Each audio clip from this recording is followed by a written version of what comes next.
তিনটি আমল করলে আপনার সফলতার দরজা খুলে যাবে।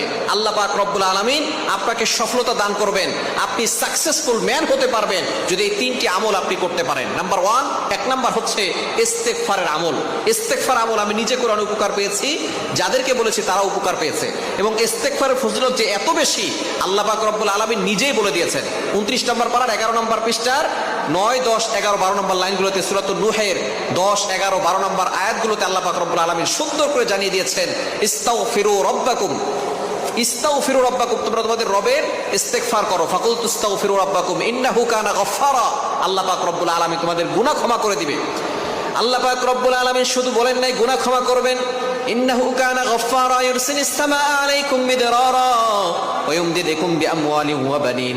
আল্লাহ পাক রব্বুল আলামিন বলছেন যদি দুর্ভিক্ষ চলে আসে ইস্তেগফারের আমল করো, আমি আল্লাহ তাআলা বৃষ্টির ব্যবস্থা করব, দুর্ভিক্ষ দূর করব। সন্তান হয় না, আমি আল্লাহ সন্তানের